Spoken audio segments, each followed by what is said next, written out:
On the way to the capital to seek refuge with my father, I encountered mountain bandits. My mother had her illegitimate daughter take my place to claim kinship, while she handed me over to the bandits. Unexpectedly, the bandits respected my mother's integrity in sacrificing her own daughter to protect the daughter of her benefactor, and they let them go. When we met again, my mother had become the wife of the Prime Minister. The illegitimate daughter Wang Xuebao transformed into my twin sister, married the Crown Prince of the Eastern Palace as his principal consort, and became the mother of the nation. Yet I was tormented in turn by mountain bandits, passed around and sold into a brothel, ridden by thousands and trampled by tens of thousands. The only child I ever bore was trampled into a pulp by a general who adored Wang Xuebao. I begged Wang Xuebao to return my child's body, but she said, "You willingly offered yourself to the mountain bandits to survive. Then degraded yourself as a prostitute in the brothel. You are utterly unworthy of being my sister. That bastard child of yours dying under the mighty general's horse was an honor." That very night, I was disfigured by Wang Xuebao's patrons, my tongue cut out, and thrown into the moat. When I opened my eyes again, I had returned to the day my mother kicked me out of the carriage. This time, let Wang Xuebao be the one to become the woman everyone can have. Hello, everyone. Welcome to my channel. Subscribe us to read wonderful stories every day. Now the story begins. She is the only daughter of this year's top scholar, Chen Jinju. Capturing her means endless wealth. I am her mother. I am willing to let her serve you. Heroes, I only ask that you let my benefactor's daughter go. Familiar words echoed in my ears. I struggled to open my eyes and saw several bandits restraining my hands, eyeing me greedily. The exact same scene. I had returned to the beginning of my fate in my past life. I immediately spoke up. "I am not Chen Jinju, Auntie Chen. You can't throw me out to take the blame just to protect your own daughter. It was my father who saved your life. In my past life, my mother let the bandits take me away, saying that once we reached the capital, my father would send troops to rescue me. She said the bandit leader valued loyalty, and as long as I showed some integrity, I wouldn't suffer too much, even if I lost my innocence. A mother would never look down on her daughter. Back then, I believed it. I waited and waited. But even after the bandits were wiped out and I was sold from one place to another, they never came looking for me." Thinking of this, hatred nearly robbed me of my reason. I forced myself to calm down and pondered. I've heard that the leader of Feihu Mountain values loyalty above all. Could it be that you would assist a tyrant and turn a blind eye to such an act of selling the daughter of your benefactor for survival? Several of the mountain bandits showed hesitation in their eyes. These bandits were originally oppressed serfs who turned to banditry in the mountains to survive, having not yet experienced killing and plundering, and still retained some humanity. Seeing me making wild accusations, Mother angrily snapped in a cold voice, "Shut up. You are clearly my own daughter, born from my womb after 10 months of pregnancy. What mother doesn't love her own flesh and blood?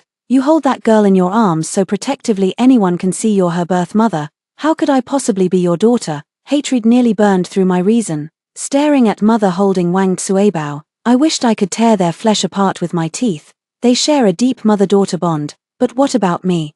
Am I just meant to be Wang Xuebao's stepping stone? The bandit glanced at me, then yanked Mother and Wang Xuebao out of the carriage. Carefully comparing them, I immediately spread open my hands, covered in fine scars. My father died saving Aunt Chen, yet she took advantage of my lack of support, demoting me to a servant to wait on her and her daughter day and night. If I were her daughter, how could my hands be so worn and aged? I lied without batting an eye.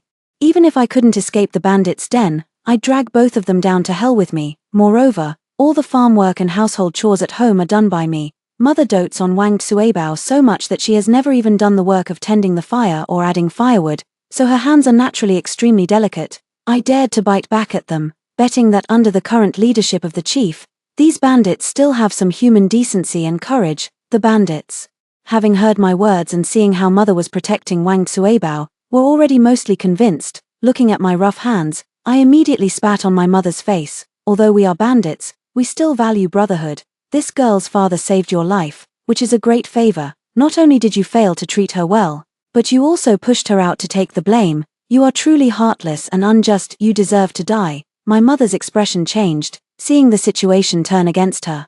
She immediately stood up and grabbed my hair. "Warrior, this wretch really is the child I carried for 10 months. Seeing this, the bandit sided with me even more. "You don't act like a mother at all. It's clear you're a vicious, heartless woman." Her eyes, brimming with fury, seemed to pierce right through me. "Chen Jinju, may you die a miserable death." I let out a cold laugh. Chen Jinju may indeed die a miserable death, but it's your precious daughter who will meet that fate, not me. In truth, in my previous life, I should never have ended up in such a wretched state." The bandit leader, upon hearing his subordinate speak of my situation, paid it no mind and simply placed me in the village. He said that if my mother were willing to exchange 1,000 gold pieces for me, he would return me untouched. But even after the bandit leader was killed by his rebellious brothers and I became a tool for the mountain stronghold's desires, no one came to save me. It shows that one must save oneself. Wang Xuebao couldn't hold back, raising her tear-filled eyes. "Sister, why are you twisting the truth? Clearly, you are mother's daughter." Her amorous eyes, glistening and crystal clear, could captivate anyone at a single glance. In her past life, it was the same. Just by showing a hint of grievance and endurance, everyone around her would have gladly died for her. Everyone treated her like a precious treasure. But what about me?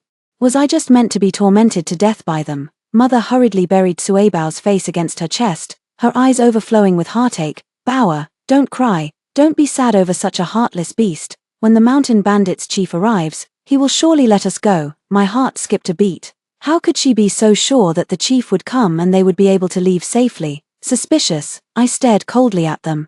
"You call her mother, so aren't you her daughter?" Wang Xuebao let out a faint sob, like a newly weaned kitten, tugging at one's heartstrings. "Sister, I don't know why you're so angry. Mother wants to save me to repay a kindness. How can you talk nonsense at a time like this and disregard mother's safety? Ha! You don't feel the pain until the knife is at your own neck. I've already experienced the consequences of obedient compliance in my past life." In their eyes, if they raise the butcher's knife and I don't obediently offer my neck for slaughter, then my crime is beyond redemption.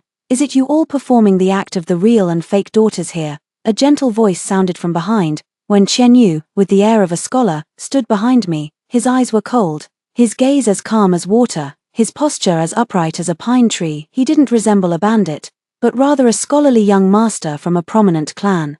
His gaze shifted back and forth between me and Wang Xuebao. Wang Xuebao, as if pricked by a needle, suddenly buried her face in her mother's embrace. Her mother also tightly shielded Wang Jinju's face, her gaze toward me chilling to the bone. She must have hated me to the core, daring to put her precious Xuebao in danger. My heart sank bit by bit to the bottom. If my mother had even the slightest chance to turn the tables, she would stop at nothing to kill me.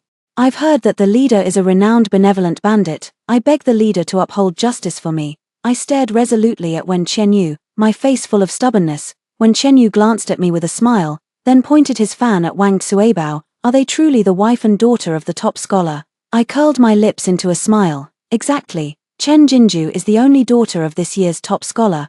Holding his wife and daughter hostage can bring endless treasures. Moreover, Chen Jinju is exceptionally beautiful and will surely please everyone in the leader's stronghold. I gave Wang Xuebao a hard shove. "Ah!" Wang Xuebao cried out in surprise, lifting her head from her mother's chest, revealing a pitifully delicate face. The bandits all gasped, their eyes greedily fixed on Wang Xuebao. "Boss, this mother and daughter are from an official's family, and they're vicious at heart. Why not keep them? The brothers haven't had any fun in a long time following you, boss. Haven't they also been feasting on the people's flesh and blood as part of an official's family? We are acting on behalf of heaven, so let us also take it easy." Wang Xuebao trembled all over. In my past life, even with my modest looks, I suffered endless hardships. Wang Xuebao, with her stunningly beautiful face, could captivate everyone from the crown prince down to the steward's son. I imagine she must have received plenty of affection in this bandit den. When Qianyu smiled faintly, glanced at the panic-stricken Wang Xuebao, and then looked deeply at me. "Indeed, they are exceptionally beautiful. They may stay, but you must leave." That glance was unfathomable, as if it could see right through me, and an inexplicable chill rose in my heart. But on the surface, I let out a heavy sigh of relief and looked coldly at my mother. "Aunt Chen, although you have treated me poorly in every way, I remember that you at least gave me food to survive. Today, I will not hold it against you for selling me to save your own daughter. From now on, you and your daughter will serve the heroes of the village well here. When I reach the capital, I will send a message to the top scholar, saying that you have remarried and taken your daughter with you." After saying this, I bowed slightly to Wen Qianyu. "Thank you, hero. After I leave, I will never speak of what happened today, whether in my past life or this one." I have always been grateful to Wen Qianyu. As long as Wen Qianyu was alive, the bandits still had some restraint. If I worked hard, I could have food to eat. Although there were occasional inappropriate advances, I always managed to preserve my chastity. Chen Jinju, may you die a miserable death. I should have strangled you long ago. My mother panicked, lunging at me like a madwoman. If anything happens to Cuebao, I'll tear you to pieces. Our Cuebao is a phoenix that fell into a chicken coop. She's finally about to return to the phoenix's nest. How can you be so vicious? She's going to marry a nobleman and become a lady of high status. But she didn't struggle for long before bandits tied her up, stuffed a rag into her mouth, and threw her into a carriage. I leaned close to her ear and whispered with a light laugh, "Mother, you'd better save your energy for screaming in the coming days. You and that bastard child of yours will have plenty of chances to cry out. Let's see how your phoenix Cuebao, once defiled, can still become a noble lady or a titled madam. I think she'd be more suited to become a whore ridden by thousands and trampled by millions. In my past life, I was the one being devoured. In this life, I intend to be the one who devours others, to avenge my child and seize a bright future for myself." I tore my dress, cut off my long hair with a stone, smeared dirt and ash on my face, and deliberately worked up a sweat. Whenever someone passed by, they would cover their noses and keep their distance. These are troubled times. In the years I struggled to survive, barely clinging to life, rebellions broke out in various regions as feudal lords rose up, and many honest citizens turned to banditry. The imperial court often sent troops to suppress them, yet the forces of rebellion continued to emerge without end. When the world is harsh and survival is impossible, people have no choice but to break everything and start anew. I was penniless, and the journey to the capital alone would only be more difficult. I had no choice but to disguise myself as a male beggar, begging for food along the way. But I never expected to run into an acquaintance here, gazing at the once mighty, heroic general who had quelled rebellions everywhere in my past life. Now reduced to a homeless man being driven away from place to place, the confusion in my heart finally cleared up. No wonder my mother and Wang Cuebao, two delicate women, managed to reach the capital smoothly. They had long planned to travel together. No wonder my mother was so certain the bandit chief would let them go. They knew from the start that he was the most righteous bandit within 100 miles and wouldn't trouble a mother and daughter. I was left behind at the bandits' den as part of their scheme. From the very beginning, my mother never intended to take me to the capital. Standing in the crowd, I glared fiercely at Zhao He, a sharp, stabbing pain rising in my heart. In my previous life, I had a child named Kaya, born to me and Zhao He. That time, Zhao He chanted the name of Wang Cuebao, who had become the crown princess, while beating, insulting, and taking pleasure with me. My heart ached, yet I couldn't bear to push him away. Just that once, I became pregnant. Kaya was only 3 years old, barely able to call me mother clearly, but Zhao He threw him under a horse, trampling him back and forth until he was crushed into a bloody pulp. Zhao He grabbed my hair, pulling me up from the ground to face him, his handsome face filled with disgust. He covered his mouth and nose with a white silk handkerchief and ordered his soldiers to strip off my clothes. "You're filthy. Just the thought of you using Cuebao's twin sister's name to work as a prostitute feels like a stain on Cuebao herself. And that disgusting child of yours, why did you even give birth to him? Was it to escape your lowly status and become a general's wife, or to blackmail me? You're utterly repulsive. How dare you continue living in this world? But he is my childhood sweetheart, my betrothed. I always thought I had a place in his heart. Even his mother, I served day and night. And I mourned her in funeral robes when she passed." Later, he cut out my tongue, and in a fit of jealousy with the crown prince, he pushed me before the prince, using a knife as a brush and my face as paper, playing a game of chess together. I was tortured to death. Now, the mighty general, clad in coarse hemp clothes, stood before the towering city gate, pondering how to sneak into the city. "Calm down." Digging my newly grown nails deep into the flesh of my palm, I forced myself to calm down.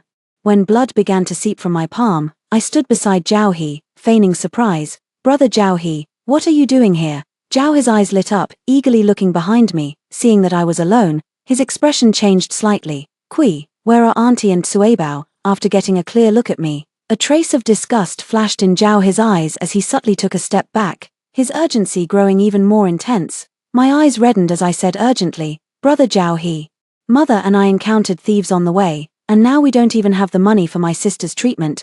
Zhao He's face changed dramatically. "Cuebao is sick. Is she in serious condition? She's on the verge of death. Brother Zhao He, please come with me to see my sister. If she can see you, she might die in peace." Zhao He frowned, displeased with my words, a cold glint flashing in his sharp eyes. I took note of his reaction and inwardly sneered.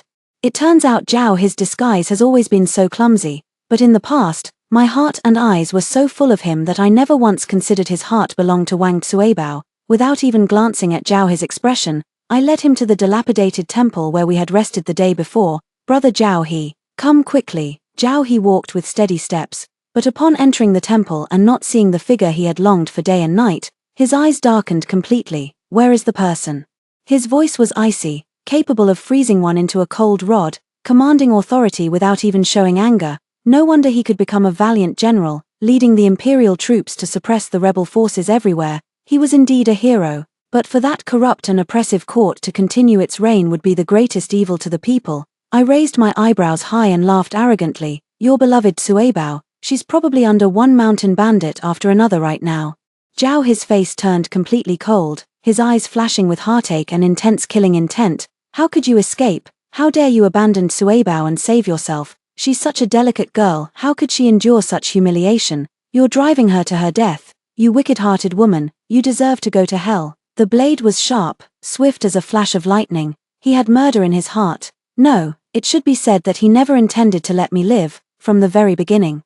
He had conspired with my mother to kill me and make way for Wang Tsuebao. My marriage contract with him would naturally fall to Wang Tsuebao, when Chen Yu is a well-known benevolent bandit in the surrounding counties, and they concluded that even if they ventured into his territory, their lives would not be in danger. As long as I remained with the bandits, whether I was violated or not, I couldn't go to the capital. I was a woman who should commit suicide to preserve my purity. Fortunately, I had been prepared and avoided Zhao His advances. Zhao He sneered, you wretch, today you're done for. Before you die, let me teach you a lesson. Don't lie, I've been following you since you set out, only losing track of Tsuebao these past few days. You lured me to this desolate temple. I knew your intentions were sinister from the start. Your death here today is entirely your own doing. In the future, open your eyes wide and don't commit evil deeds without knowing your limits. But you won't need that in this lifetime. In your next life, don't let me run into you again, or I'll chop you into pieces once more. With that, the dagger thrust straight toward me. I quickly pulled lime from my pocket and flung it all into his eyes. Knowing the dangers of traveling alone, how could I not have any means of self-defense? As the lime entered his eyes, Zhao He immediately let out a sharp cry of pain. I quickly took out a sharpened stone and slashed it hard across his neck. Then let me give you a lesson too. When you sense something is wrong, you must act in time. You thought you were a wolf toying with a rabbit, but you didn't know that even a rabbit will bite when cornered. This stone, which I've polished day and night, may not compare to Zhao His razor-sharp dagger, but it's sharp enough to slit his throat. But I didn't take his life. Thick, dark red blood kept oozing from his neck. Zhao He endured the pain, his primal instincts ignited, showing every intention of taking me down with him. Fortunately, he was blind, so I grabbed a handful of straw from the ground and threw it at him, then took advantage of his distraction to kick the dagger out of his hand. In that moment, the tables turned, and a flash of fear crossed Zhao His handsome face. Jinju, I was only joking with you just now. Have you forgotten that I'm your fiancé? I love you in my heart. Let me go, and we can pretend nothing ever happened. Let's just be an ordinary couple, alright? No need. I fiercely raised the dagger and stabbed viciously at Zhao His hands and feet. Wasn't he the great heroic general? I want to see how a man with crippled hands and feet can be a general. I want him to live as a beggar worse off than death for the rest of his life. Watching with open eyes as I rise step by step to high positions, I want to show him my glory. Wang Tsuebao's parents are shameless in their illicit affair. And you're just as selfish as Wang Tsuebao. I should have killed you. But how could I let you die without seeing my mother and Wang Tsuebao get their retribution? Brother Zhao He, this is what you all deserve. Remember, this is your retribution. You deserve it. I gritted my teeth. The deep-seated hatred burning in my chest, streams of blood gushed continuously from Zhao He's neck and the tendons of his wrists and ankles. More than the excruciating pain, what he feared more was the possibility of actually dying. From suspecting my ill intentions to calmly stabbing me, he never imagined he would be defeated by a woman he looked down upon, nor did he ever think he would become a lamb waiting to be slaughtered. Sure enough, a knife doesn't hurt until it cuts your own flesh. Zhao He was both shocked and horrified. You're not Jinju, I laughed heartily. Of course I'm not Chen Jinju. I'm a demon crawling back from hell, here to collect your debts. He squirmed on the ground like a pig with its limbs severed. I stomped hard on his wound, and he let out a wail like a dying beast. The more he did this, the more pleasure I felt, though I always feared he might actually die. I stripped off his clothes, took out his money, and kept it all for myself. His pleas turned into curses. May you die a miserable death. If you had even half the goodness of Tsuebao, I wouldn't be disgusted at the sight of you. You deserve to burn in the 18th layer of hell. In the next life, I will surely kill you. I pulled out his foul-smelling tongue, the dagger gliding over it. Don't you want your tongue anymore? Zhao He immediately froze, not moving a muscle. TSK, I chuckled. What a man of unyielding integrity. After that, I paid him no further mind. This dilapidated temple was usually deserted. Whether Zhao He lived or died, whether someone would come to his rescue, that was all his fate. If he were to die, it would be heaven's mercy. If he survives, I'll make him regret being alive. Dressed in Zhao He's clothes, I looked more like a frail man. I just didn't expect to see Wen Qianyu not far away as soon as I stepped out of the temple gate. After a moment's thought, I paused my steps. What a coincidence, running into the chief here. Away from the bandits' den, his demeanor seemed more like that of a scholar. When Qianyu looked at me with a complicated gaze, his expression still cold and detached, he had recognized me, he had witnessed my ferocity, yet he remained as unruffled as ever. I felt uneasy and just wanted to leave quickly. Chief, if there's nothing else, I'll take my leave now. Chen Jinju. When Qianyu spoke slowly, calling out my name in an instant, I froze abruptly, every hair on my body standing on end. You know I'm the real Chen Jinju. Could he have discovered that I deliberately left my mother and Wang Tsuebao in the bandits' den? Does he intend to capture me and take me back? My palms are soaked with sweat. When Qianyu spoke slowly, do you believe in past lives and present lives? Whoosh. My mind seemed to clear at that moment, and I looked at Wen Qianyu in disbelief. I always knew he was an extraordinary man. What kind of bandit could rally such a loyal band of brothers to risk life and death with him? What kind of bandit carries himself with the air of a scholar, his hands unstained by blood? And what kind of bandit, after being killed by his own subordinate, still has most of the stronghold's men seek revenge for him? I always knew he was a capable man, one who won people's hearts. I just never expected he would speak of past lives and present destinies. My knuckles tightened unconsciously. Has the great chieftain been reading too many operas? There's no such thing as past lives or present destinies. What really matters is living well in the here and now. I couldn't help but feel a pang of sorrow, realizing that the most stable and joyful days of my previous life were actually spent working in the bandit den he established, where I earned my daily food through labor. In both lifetimes combined, he never wronged me. After a moment of consideration, I looked into Wen Qianyu's eyes and spoke vaguely. Boss, you are a righteous man, but sometimes one cannot be too righteous or too trusting of those under you. In my past life, he trusted his brothers too much and ended up beheaded by a subordinate who wanted to surrender to the imperial court and become an official. I hope he can live longer in this life. Whether he takes it to heart or not is up to him. I have done what I ought to do. When Qianyu was taken aback for a moment, then chuckled lightly. Thank you for the reminder. I have finally arrived in the capital. I had thought that making the journey would cost me half my life. I must thank Wen Qianyu for arranging an escort to ensure my safe arrival in the capital.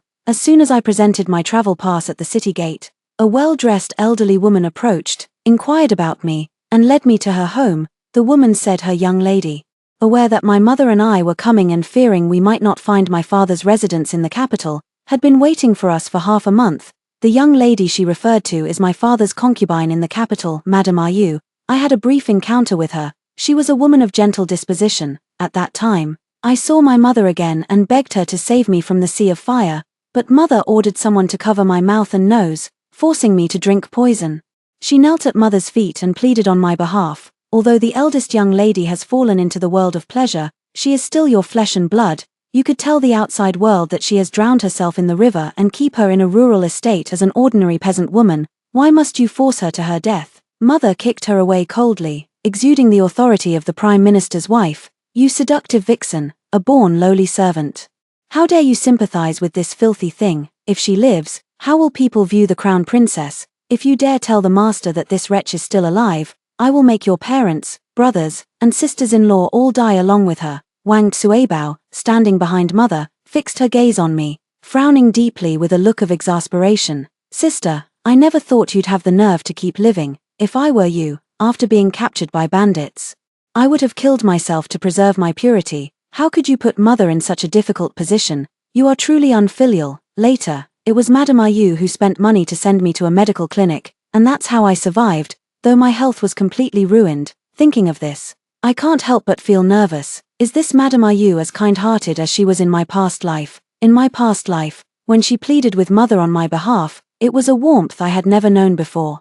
The woman diligently led me to the carriage, and after a journey of turning wheels, we entered a refined and noble residence through a side gate. I had my own thoughts on the matter. My father came from a humble background. To save on travel expenses for the imperial exams, he had left for the capital before I was born, barely making a living by copying books for others. Later, he was able to study in peace thanks to the support of his concubine's family. I followed the woman through several corridors and stopped at an elegant courtyard. Before the woman could even announce our arrival, a slender figure hurried over, adjusting her clothes. Her slender figure was accentuated by a prominently swollen belly, making her a delicate beauty. Upon seeing me, Liunyang was taken aback for a moment, but she didn't mind my sour and unkempt state, taking my hand to ask warmly about my well-being. "Are you the master's eldest daughter, Jinju? Why isn't the lady of the house with you? Is the lady pregnant?" I asked, staring at Liunyang's bulging belly. In the previous life, father publicly claimed to have only 2 daughters. Liunyang gently placed her delicate hand on her belly, smiling with happiness. "It's already the 7th month. I just want to give birth to a daughter for the master as soon as possible. Whether it's a boy or a girl, it's father's child. I believe father will love them all the same." I nodded heavily. "It's already the 7th month. Did the child die after birth, or was it never born at all?" At this thought, my fingers turned white from clenching too hard. If my own mother couldn't even tolerate her own daughter, how could she possibly accept a concubine's child who would compete with Wang Tsuebao for wealth and affection? "Is my father home?" After meeting the concubine, I had a plan in mind. "Miss, please have your meal first." "No need, I'll wait for my father to return."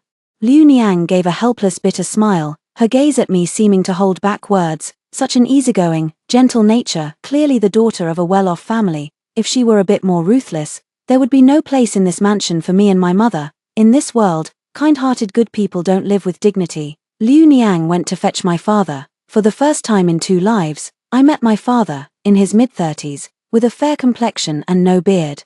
He had the appearance of a kind-hearted man, one could say gentle and refined. Although he was my biological father, he had never seen or held me before. His gaze was unfamiliar when he looked at me, seeming concerned, yet momentarily at a loss for what to do. Did something difficult happen on the way? I knelt before him, knocking my head heavily on the ground, and recounted everything my mother had done. "Father, the year after you left for the capital to take the imperial exams, grandmother passed away. Mother said that father had no conscience. If he knew grandmother had died, he would abandon us, mother and daughter, and then we might not even have the little silver we had. It was better to keep using grandmother to keep him tied to us. It wasn't until this year, when father passed the exams with high honors and asked us to come to the capital, only then did mother write a letter in tears, telling father that grandma had passed away, and that she had kept it from him all this time for fear of breaking his heart. All these years, she had been using the money father sent for writing materials to raise Wang Tsuebao, yet she was stingy about spending even a penny of father's money on me or grandma. After grandma died, she was wrapped in a tattered straw mat and hastily buried. I also told him about how mother had an illicit affair with a wild man and gave birth to Wang Tsuebao.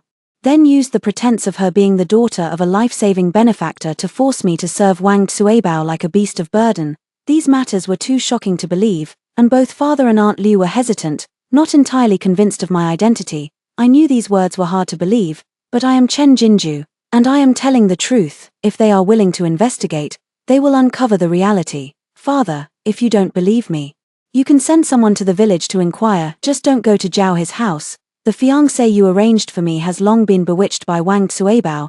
They conspired to take me to the bandits' territory to harm me, so that illegitimate child could take my place. Then where is your mother now? He asked with a grim expression, pacing back and forth. They intended to harm others but ended up being harmed themselves. Captured by the mountain bandits, I gritted my teeth, tears streaming uncontrollably down my face. In the end, Madame Liu arranged for me to stay in a courtyard not far from hers. Madame Liu came to talk with me every day, and the servants under her supervision were as reasonable as she was. 2 months later, Madame Liu went into labor and gave birth to a son for father, his only son. He was overjoyed and intended to groom him as his successor, adding his name to the family register, yet his gaze fell upon the family register entry of his eldest daughter. I believe that someone who could rise to the position of Prime Minister is no ordinary person to be easily manipulated. A few days later, father announced to the public that his legitimate eldest daughter, Chen Jinju, had arrived in the capital, but his first wife had passed away on the journey after encountering bandits. I took the opportunity to propose that Liunyang be elevated to the status of a formal wife. Liunyang was overjoyed and overwhelmed with gratitude toward me. But I still wasn't entirely at ease, so I invited my father's former teacher in the capital and his wife to serve as matchmakers, ensuring that Liunyang would marry my father with great honor and ceremony. I wanted everyone in the capital to know that the top scholar of the imperial examination had elevated his longtime concubine to the status of his official wife. Day by day passed, and I shed my ugly shell. Under careful nurturing, my delicate features became dazzling. There were also some young men from good families and with fine character who came to propose marriage. Aunt Liu was enthusiastic about finding me a husband, but during a noble lady's boating excursion, I lost my balance and fell onto a handsome man. He exuded an air of nobility, his peach blossom eyes smiling at me with a mix of affection and indifference. Using the handle of his folding fan, he lifted my chin and asked which official's family I belonged to. I had never been treated with such rudeness before. Furious and anxious, I jumped into the water to prove my innocence, and by the time I was rescued, I was half dead. A few days later, an oral decree came from the Eastern Palace, ordering me to become the Crown Prince's concubine. Liu Niang was genuinely worried for me, saying that being a concubine was not a good fate. Because of this decree, my father was also ostracized by his colleagues, who accused him of feigning integrity while using his daughter to cling to the Crown Prince. For a time, rumors spread that I had intentionally thrown myself into the Crown Prince's arms. Some noble ladies who were present that day testified on my behalf, confirming it was purely accidental. After the incident, I attempted to drown myself in despair. Had I not been rescued in time, I might not have survived. Hearing these rumors, my heart turned to ashes. I immediately went to a nunnery in the outskirts of the capital to shave my head and become a nun, but my father had me forcibly brought back. He declared that he would rather resign from his official post than let his daughter become a nameless, statusless concubine. That very day, his resignation memorial was submitted to the emperor. For a time, the story of my father and me spread among the common people. Everyone praised my father for raising a daughter who understood propriety and upheld her integrity. Even colleagues who had previously ostracized him began to seek his friendship. The next day, a consort from the palace summoned Liu Niang to the imperial court. Upon her return, Liu Niang brought back an imperial decree. The emperor declared that I was of noble character, a model for all women, and should not end up in a nunnery due to a twist of fate. He arranged my marriage to the crown prince. With the decree issued, I, the daughter of a minor Hanlin scholar, leaped to become the crown princess, rising to the highest status in one step. Yet the crown prince stormed over to confront me, completely devoid of the grace and charm he had shown that day. He merely thought of adding another dispensable concubine to his harem, never expecting that a woman like me, who had been a farm girl for over a decade, with nothing but a minor scholar as my backing, would secure the position of crown princess.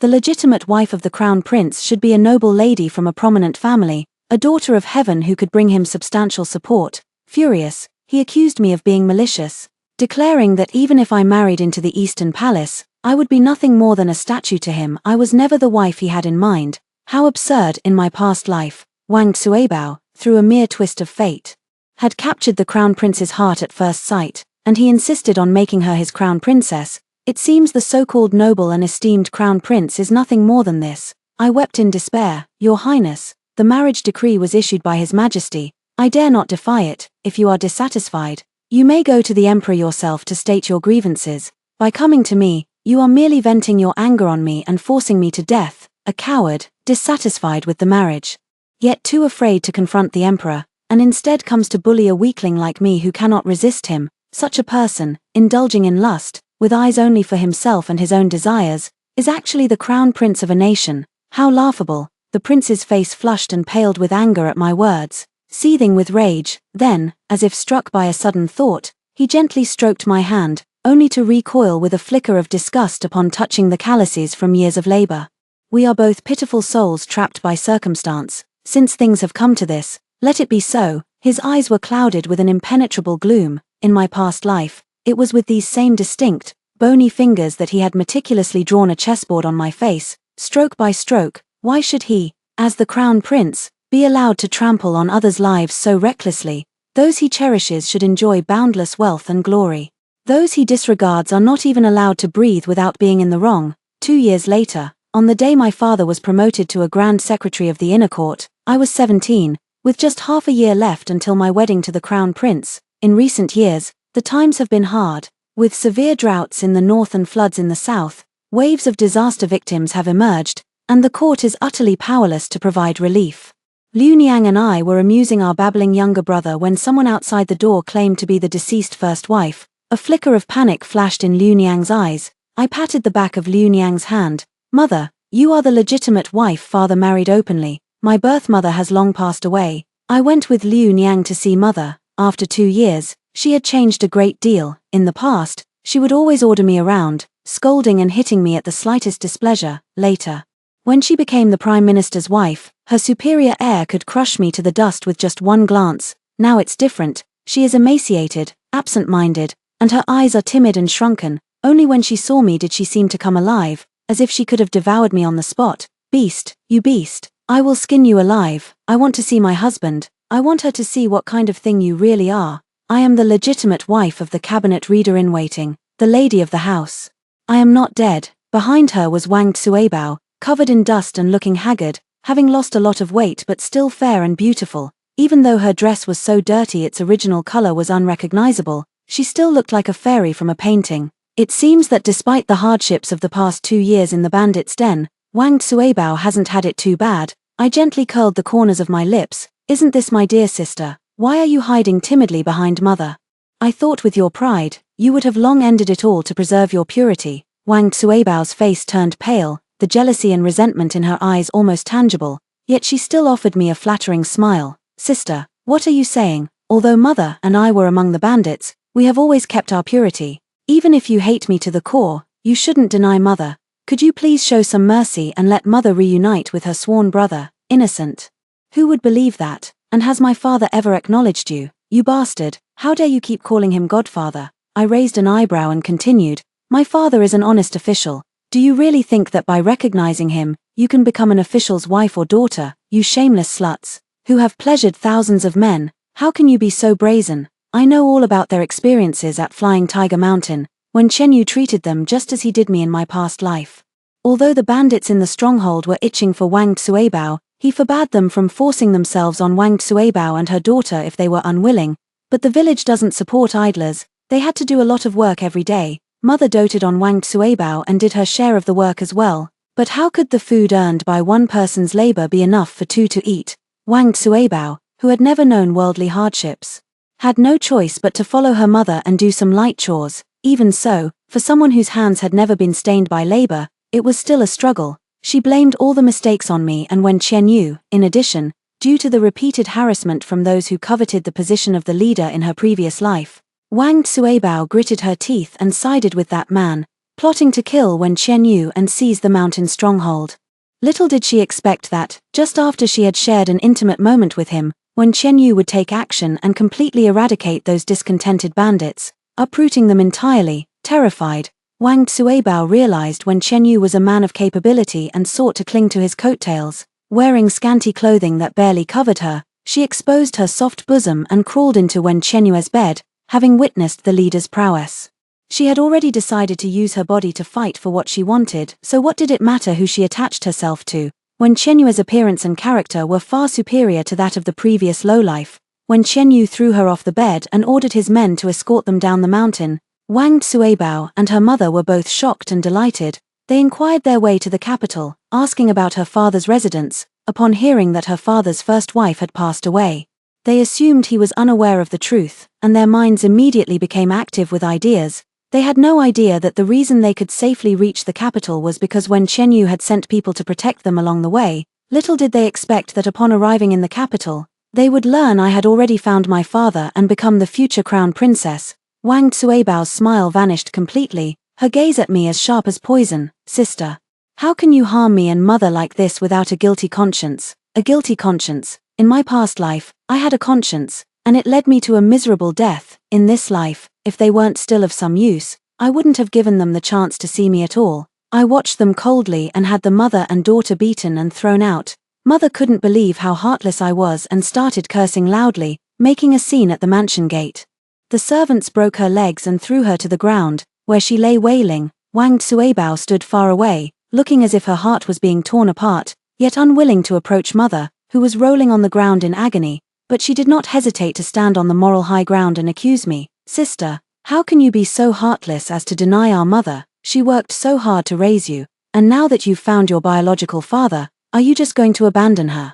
Seeing that more and more people were gathering, I immediately ordered someone to take them to the brothel. Only then did mother and Wang Tsuebao panic, gritting their teeth and saying, "Sister, you are so cruel, don't regret being so ruthless today." The butler's only son stared blankly at Wang Tsuebao's receding figure. All of this, of course, did not escape my notice. That night, Liunyang told her father about meeting her mother. Her father listened in silence. But a murderous glint flashed in his eyes. He might have once been a principled man who acted according to his conscience, but after 2 years of grinding in the officialdom, his temperament had long since changed. "Jinju, it's your father who has wronged you." I quickly shook my head with a smile. Another half-month passed peacefully, when suddenly some idle gossip began to circulate in the capital.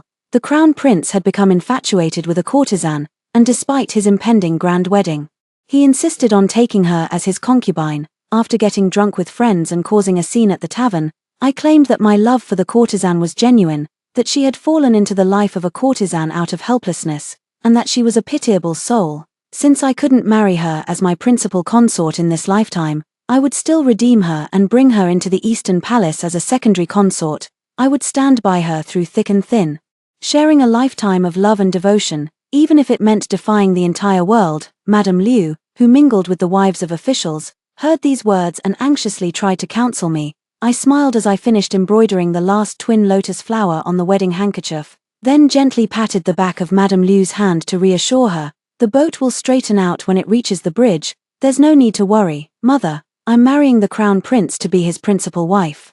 So why should I bother with these frivolous distractions?" What came to mind was the scene from my previous life, where the crown prince, with his pampered hands, and Zhao He used a dagger to carve a chessboard on my face, competing for favor in a fit of jealousy. I couldn't help but laugh. What a perfect pair they made. In the first life, the crown prince fell in love with Wang Tsuebao at first sight, disregarding her lowly status at the time, married her as his principal consort.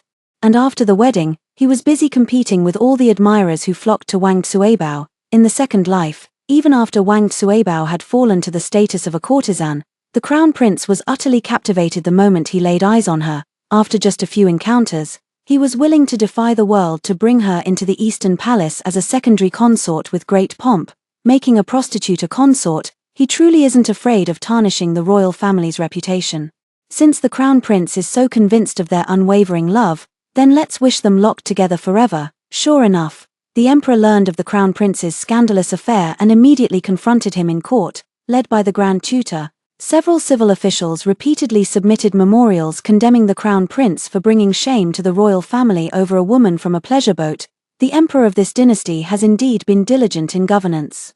Yet his abilities are mediocre, and he has struggled to produce heirs. Only 2 princes have reached adulthood. One is the third prince, who often coughs up blood and is never without medicine, and the other is the current crown prince. With only this one son capable of inheriting the throne, the emperor naturally indulges and favors him, and the crown prince, feeling secure in this favor, acts without fear. Though I am the crown prince, I can't even spend my life with the woman I love.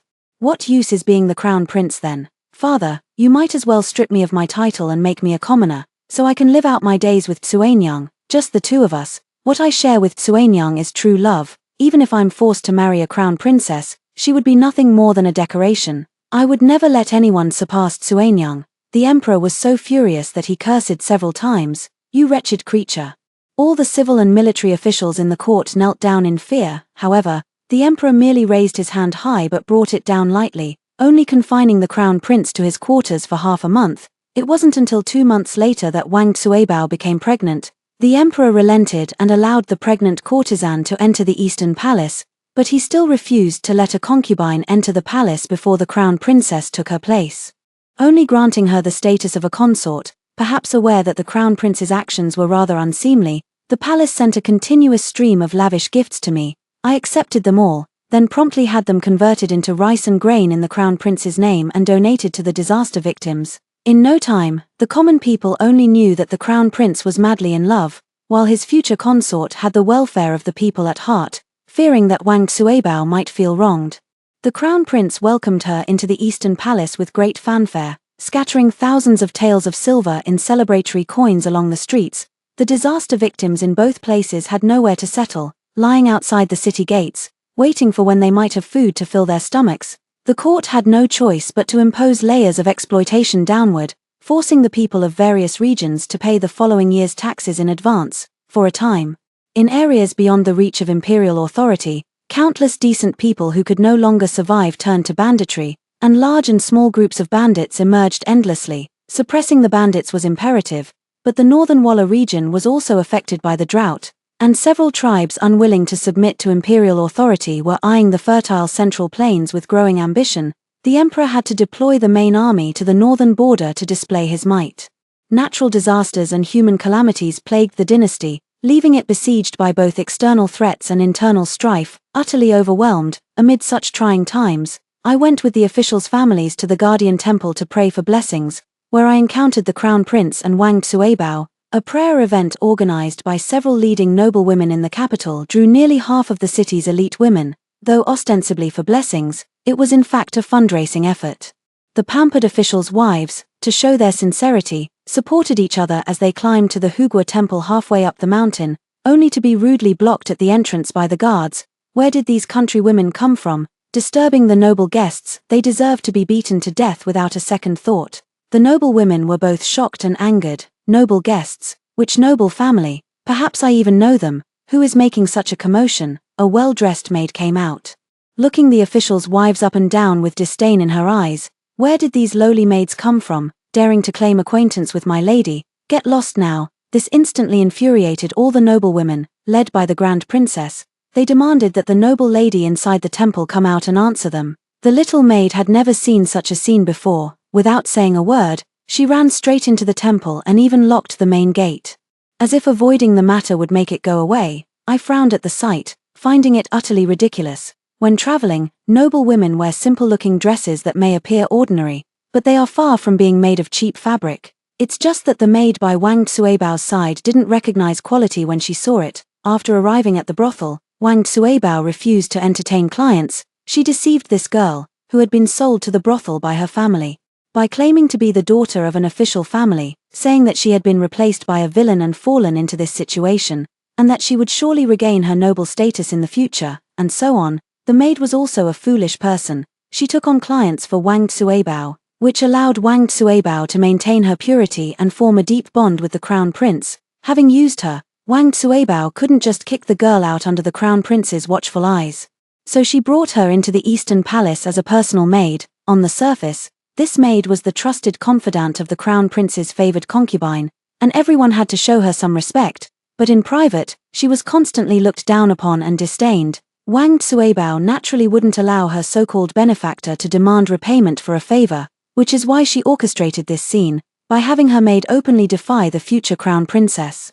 She could make the Crown Prince sympathize with her struggles as a concubine, deepen his dislike for me, and seize the opportunity to punish the maid, killing 3 birds with 1 stone. But no matter how clever Wang Tsuebao's schemes were, they were useless. Every move she made today was guided by my hand. She only knew that I had submitted a request to Hugua Temple half a month ago, so she pestered the Crown Prince to set aside his duties and accompany her to the temple for a leisurely stroll, wanting me to see how much my future husband cared for her, and also to have the Crown Prince witness my jealous and frantic behavior. What she didn't know was that although the request was made in Liu Niang's name, nearly half the noble women of the capital had come, including even the emperor's most respected aunt, who had personally attended. With the Grand Princess presiding, there was no room for me to speak up, so I kept a low profile among the noble ladies. After about half an hour of back and forth, a flustered monk finally reported to the abbot that the esteemed guest had left abruptly due to urgent matters. The noble women exchanged glances, knowing that this person had kicked an iron plate and run away. Go and see which family is so ill-mannered. For the first time being treated so rudely, the Grand Princess was angered. A trace of hesitation flickered across my face, which was noticed by Lady Liu. What's the matter, young lady?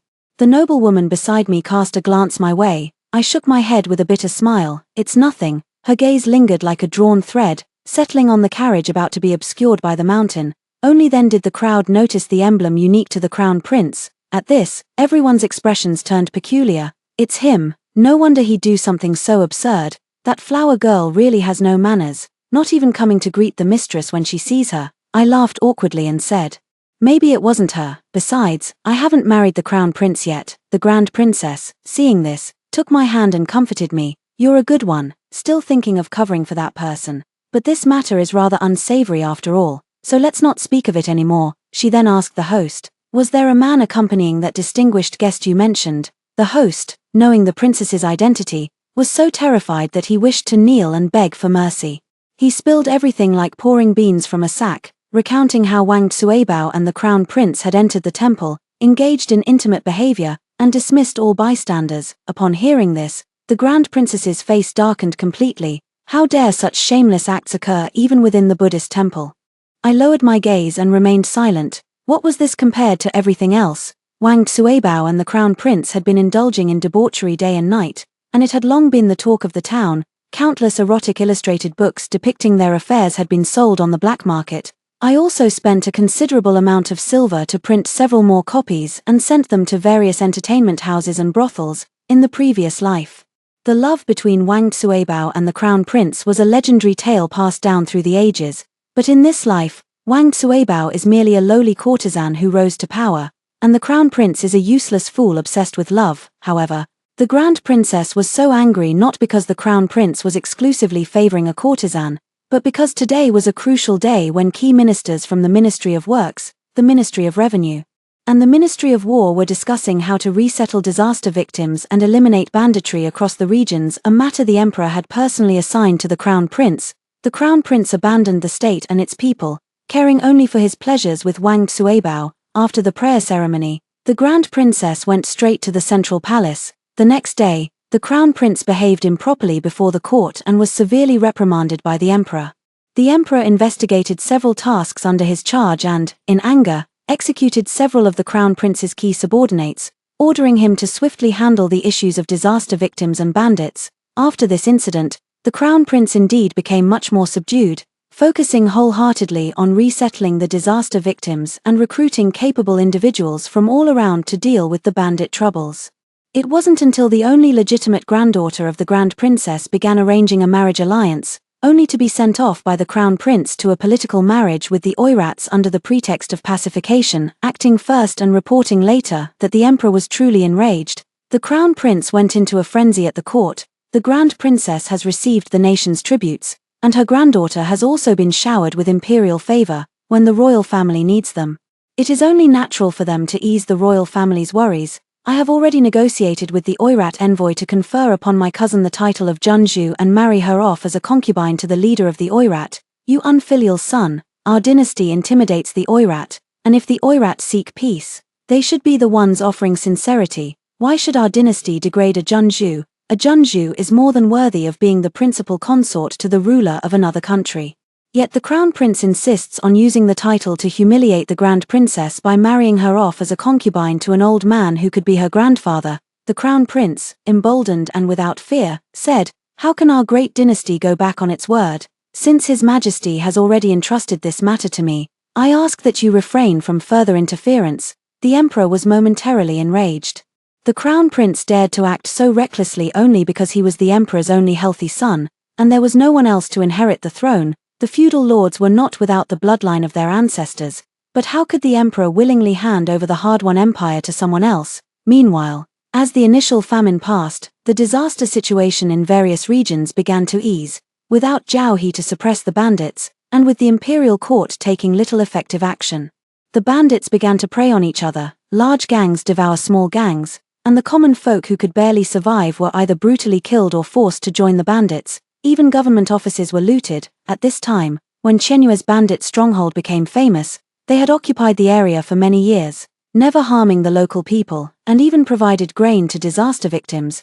They drove away all the outside bandits who coveted the region, absorbed thousands of followers, and were known as heroes. The local bandit gangs subtly began to regard him as their leader. On the day when Chenyu arrived in the capital with his men bearing the amnesty decree, it was also the day of my grand wedding with the crown prince. Due to the continuous unrest caused by refugees and bandits across the regions, I proposed cutting down the wedding expenses as much as possible. Upon hearing this, the crown prince sneered, shook his head, and insisted on holding a lavish and dignified ceremony, inviting all the officials of the capital along with their wives and daughters. Everyone said the crown prince held me in high esteem, believing that once I entered the Eastern Palace, I could steer him away from the seductive consort and back onto the right path. Only I knew that the crown prince had long been bewitched by Wang Xuebao and intended to humiliate me in front of the entire capital, casting me into the depths of hell.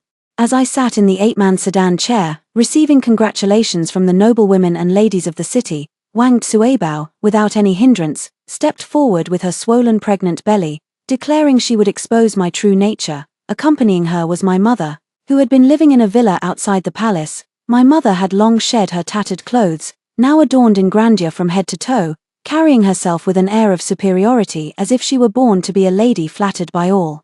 It was just that the coldness in her eyes almost pierced through me. Not only was I waiting for this day, but they were too. Wang Xuebao's face was as pale as paper, her eyes filled with disbelief, as if she would shatter at the slightest touch. Erlang, is she the crown princess you mentioned? She cannot be the crown princess. The crown prince showed an anxious and hesitant expression. Xuanyang, you are the most gentle and considerate, it is you whom I love the most. If it weren't for the emperor's decree, how could I ever marry her? As Wang Xuebao and the crown prince began their act, the guests who had been exchanging pleasantries around them fell silent, frowning as they watched the two put on a show of affection. What a pair of despicable lovers. They had long planned to hand over my identity to Wang Xuebao on the wedding day, yet they pretended to be helpless and forced into it. I lifted the phoenix hairpin adorned with kingfisher feathers from my forehead and stood confidently by the crown prince's side. If you are the crown prince's concubine, today is our wedding day. Whatever matter you have, we can discuss it after today. Wang Xuebao stared fixedly at my wedding dress, a flash of jealousy and hatred in her eyes, yet her face was deathly pale, like a white flower trembling in the wind and rain. You brought me to this state even if it costs me my life. I will expose you, this ungrateful, deceitful fraud. My mother also lunged forward, trying to slap me. After a few days of good living with Wang Xuebao, she seemed to forget that she was just a powerless, insignificant peasant woman. Before she could get close, she was stopped by the palace attendants around me. How dare you? How dare you disrespect the crown princess? My mother took the opportunity to throw a tantrum. The crown princess, she doesn't deserve it. She isn't my husband's daughter at all. She stole my daughter's identity, lied that I was dead, and that's how she became the crown princess. As soon as these words were spoken, all the high-ranking officials and nobles present were stunned. My mother then spotted Liu Niang in the crowd and vented her fury wildly. You lowly, shameless woman, a cheap concubine who threw herself at a man, how dare you join forces with this little harlot to harm me and my daughter? Once again, she knelt before my father, clutching his robe, crying her heart out with a hoarse voice. My lord, it is me. We are husband and wife bound by marriage. I have raised your daughter at home and fulfilled filial duties to your mother on your behalf. I did not die. I was only harmed by villains. You have been away from home for 17 years. You have never seen your daughter, which is why you were deceived by villains. This Jinju in your eyes is the adopted daughter I mentioned in my letters. She learned that you had achieved the top rank in the imperial examinations and, with ill intentions, took on Xuanyang's identity to reunite with you. All these years, my daughter and I have suffered greatly. Even if you do not recognize your daughter, you should at least recognize me, your lawful wife. With that, mother glared fiercely at Willow, pounding father's chest with her hand. How could you so easily believe the news of my death, letting this vile concubine have her way? Father dodged sharply as mother lunged at him, causing her to stumble. Watch your words. Willow supported me in my humble beginnings and has shown me immense kindness. She was made my rightful wife by the decision of my master and his wife. Mother's face twisted with rage as she looked at Willow, cursing her repeatedly as a vile woman. Wang Xuebao watched the scene, a sinister glint flashing in her eyes as she feebly supported her belly, a clear tear tracing down her cheek. His Majesty has always despised me, so I fear I cannot survive. Erlang, I only beg to safely give birth to our child. Wang Xuebao's disruption of the wedding was actually a conspiracy among them. Now, seeing his beloved concubine in tears, he wished everyone would pay with their lives for her sorrow. You have always been kind, and I adore you. Even if it costs me my life, I will protect you. Their affectionate display made the high-ranking officials and nobles at the scene frown. I watched this scene with a cold gaze, secretly exchanging a look with father and Lady Liu, feeling reassured in my heart. Soon, the emperor and empress arrived in person, with all the officials kneeling in a vast crowd. Behind the throng of people followed a man who looked like a scholar. I smiled faintly and quickly, then knelt before the emperor and empress alongside the crown prince. The emperor didn't even glance at the crown prince and asked me directly, What exactly happened? You tell us. Crown Princess, I forced a smile at the Emperor and Empress, though it looked more like a grimace. I dare not say, Your Majesties. The Emperor and Empress frowned. The Crown Prince stepped forward, speaking before the Emperor and Empress could. Of course you dare not say. You are not Minister Chen's daughter, just an orphan girl adopted by Xuanyang and her mother. After Lord Chen passed the imperial examination, Xuanyang and her mother intended to bring you to the capital. But you repaid their kindness with betrayal. You seized their money and credentials, driving them to desperation and nearly costing them their lives, while you yourself assumed Xuanyang's identity and became an official's daughter. Hearing this, I shook my head with a bitter smile. It seems the Crown Prince had already caught wind of this and was waiting until today, our wedding day, to confront me. He intends to destroy me. You admit it. You were always vicious and deserved to die. This is the consequence of your own actions. The Crown Prince's eyes lit up, his handsome face contorted almost beyond recognition. Guards, seize this venomous woman. My Xuanyang is Lord Chen's true daughter, the legitimate heir. She should be the Crown Princess. Your Highness the Crown Prince. The Crown Prince. Nonsense. The matter has not been fully investigated yet. How can we rely solely on one side of the story? Several different voices arose in the scene. Chen Qing, is this true? The Emperor asked slowly. Father knelt before the Emperor, his face a mix of shame and indignation. Your Majesty, it is my failure in handling family affairs that led to today's incident. I have disgraced Your Majesty's presence. This old woman was indeed my wife, but I have already removed her from the family register. From now on, her life and death have nothing to do with me. Upon hearing this, Mother's eyes turned sharp. Very well, I thought you were deceived. But it turns out you are nothing but a Chen Shamai, abandoning your wife to marry another, knowingly breaking the law. You abused your mother-in-law, had an affair with another man and gave birth to a bastard, and even attempted to harm Jinju. Why shouldn't I divorce you? Father coldly glared at my mother, recounting how she had a daughter with another man, used the money he earned from copying books day and night to raise Wang Xuebao, yet treated me like a servant. The more he spoke, the uglier mother and Wang Xuebao's expressions became, but they stubbornly refused to admit it, claiming father had been bewitched by me. They even had the Crown Prince bring in a witness. When I saw who it was, I nearly burst out laughing. Uncle Wang, what brings you to the capital? It's been 2 years since we last met. Have you redeemed Auntie yet? Redeemed? The noble women all cast cold glances at Uncle Wang. I frowned. What about Area? Did you still accept the 200 coins from the old man in the neighboring village and give Area to his foolish son as a bride? At this, Uncle Wang couldn't hold it in first and wet himself right before the Emperor, yet he still didn't hide his previous contempt for me. Jinju, you wretched brat. If you keep spouting nonsense, I'll have your mother beat you to death. Halfway through, he suddenly stopped speaking. Remembering that he was supposed to testify for my mother and Wang Xuebao today, but provoked by me, he had exposed his true nature. I seized the opportunity. Since you're here to testify that I'm an orphan, how could my mother beat me to death? The Empress waved her hand in disgust, no longer willing to listen to the testimony he wished to present, and ordered him to be dragged away immediately. Wang Xuebao and her mother grew even paler. The reason they dared to cause a scene at the wedding, aside from the Crown Prince's partiality and willingness to support them, was that they had already conspired in advance. Wang Xuebao then had someone carry out Zhao He. The once robust and imposing man was now as gaunt as a withered skeleton. I looked at the half-paralyzed Zhao He with calm composure. For the past 2 years, he had been living right under my watch, and I knew exactly the miserable, subhuman life he was enduring. 2 months ago, I finally threw him onto the path my mother would inevitably take. When she saw him, she avoided him in disgust and hurried away. He wandered the streets for several days before Wang Xuebao, who had decided to seek revenge, picked him up. Even though he was no longer homeless, both my mother and Wang Xuebao treated him as a useless burden. On the surface, the mother claimed he had suffered and vowed to avenge him, ordering the servants to take good care of him, yet she pretended not to see when he was abused by them. Zhao He, however, believed that Wang Xuebao and her mother lived by reading others' expressions and feared implicating them, so he endured in silence all along. Little did he know that Wang Xuebao and her mother were eager for Zhao He to die as soon as he was no longer of use.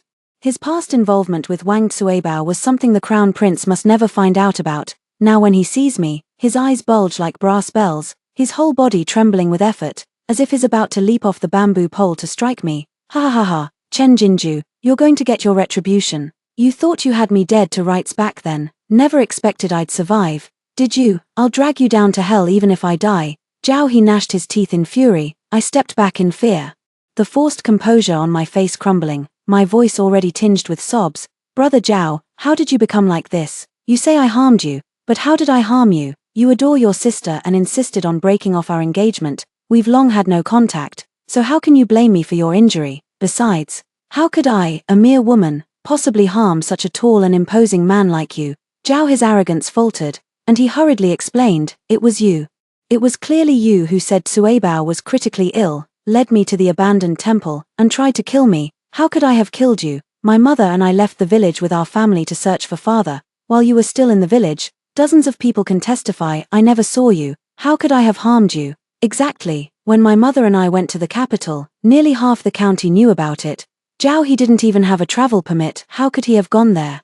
Zhao He realized he had misspoken. Clearly it was you with your venomous heart, trying to harm me and Suibao. Brother Zhao, Wang Suibao quickly cried out in a delicate, tearful voice. Don't let her lead you into a trap. I've even brought the son of father's steward to verify my identity. I fell silent, kneeling motionless before the emperor and empress, leaving everything to their judgment, yet my gaze inadvertently met Wen Qianyue's.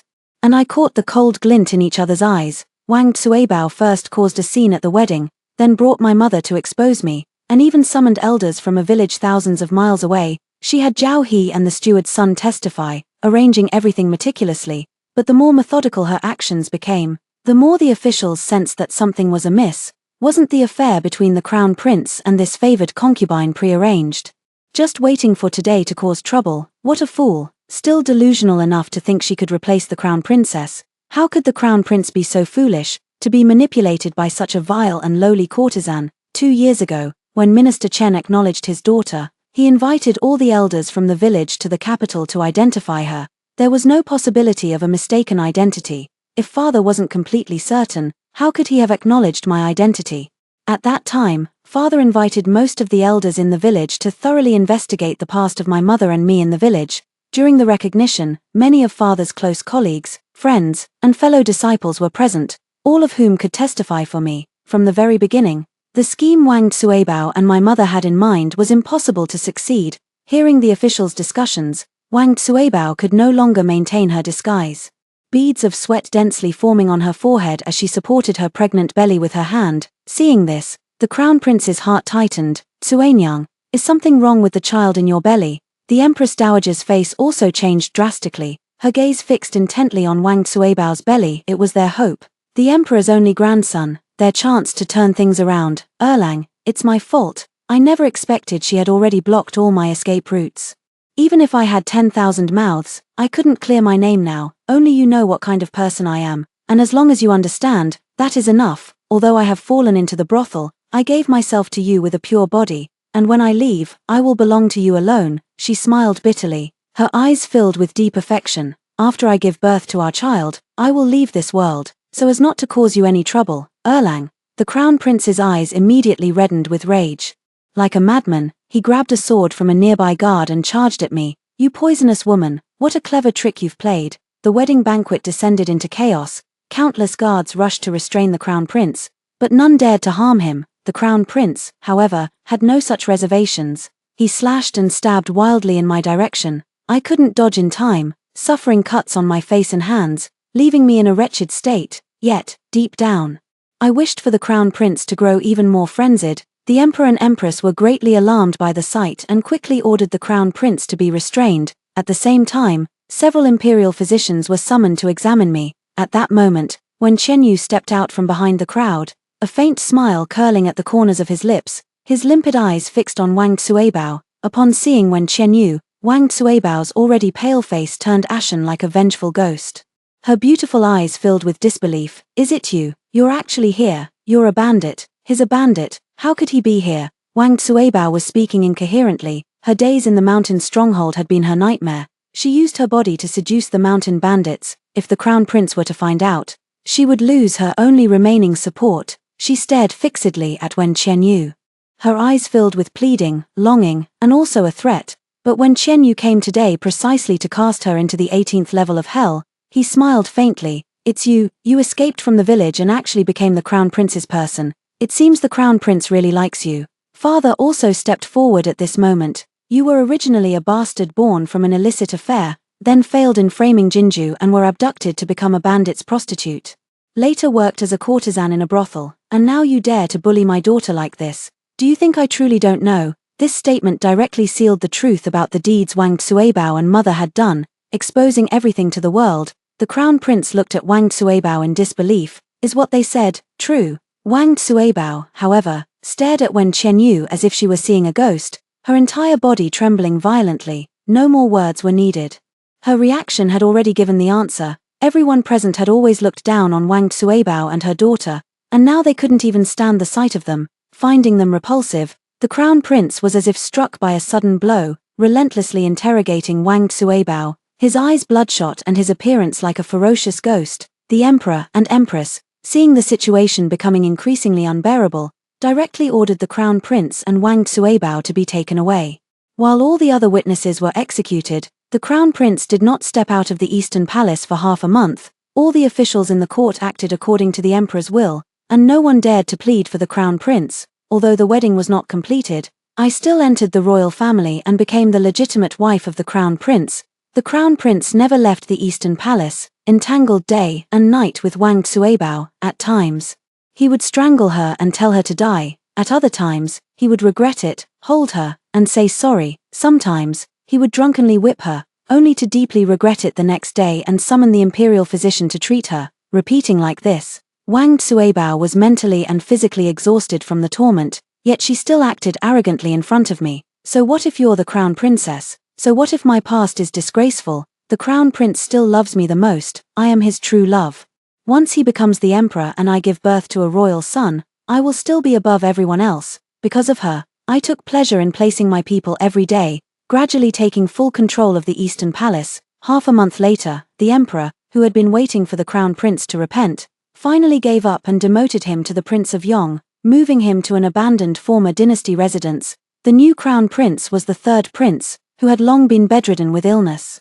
Only after losing his status as crown prince did the Prince of Yong wake up to reality, but it was already too late. He couldn't even leave the prince's residence. Only I could freely come and go from the prince's residence. He began to show me every kindness, and while I pretended to agree on the surface, I cut off any possibility for him and Wang Tsuebao to send messages to the outside world. I repeatedly forced him to take the madness-inducing drug and spread his complaints about the emperor's unfairness and curses against the new crown prince to the outside, to the point where the emperor and empress no longer wished to mention this son. Without me having to lift a finger, the new crown prince had no intention of letting him live as a threat. He died, on the belly of a maid in the backyard chamber. As absurd as it could be, years later, when commoners mentioned this deposed crown prince, they would spit twice to ward off the bad luck. His body was hastily buried, with a ceremony even less grand than that of an ordinary prince, and the burial goods were pitifully few. With the death of the Prince of Yong, Wang Tsuebao lost her last pillar of support. She, with her heavily pregnant belly, insisted frantically on accompanying me to serve the mediocre king. I told her to rest and give birth safely, but after she delivered the child, I snatched the baby away, petitioned the emperor to grant the child the title of prince, and took the child to a remote fiefdom. I imprisoned her in the farthest corner of the palace, denied her food daily, and left only a few malicious guards by her side. Only when she pleased these guards would they reward her with a bowl of rice mixed with lard.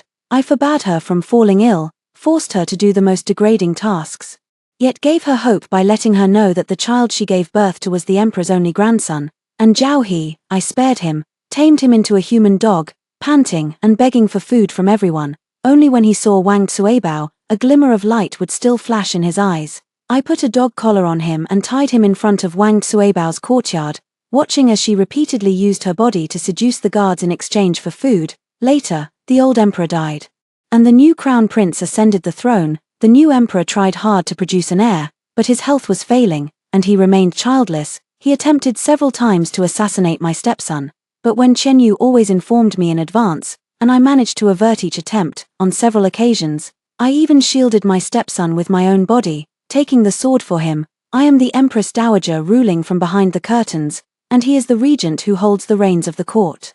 The court is our stage, where our word is law. Even my own father, who has become the prime minister, is dissatisfied with our autocratic rule, but under our governance, the world is peaceful and prosperous. Unfortunately, this cheap son of mine, true to the bloodline of Wang Suibao and the mediocre king, has listened to someone's slander, gathered his own followers, and begun to investigate his origins. I quickly filled his harem for him, though he was only 13 or 14, forced him to father 2 sons within 2 years, and after securing an heir, took him to see the already insane Wang Suibao. By then, Wang Suibao and Zhao He were kept by me in the cold palace, where guards and eunuchs alike could abuse them, and they had long been tormented to a state worse than pigs and dogs. I heard she says strange things all day long. No, something's wrong. I am the crown princess. I am the empress. I've lived a life of glory. How could this be? How could this be?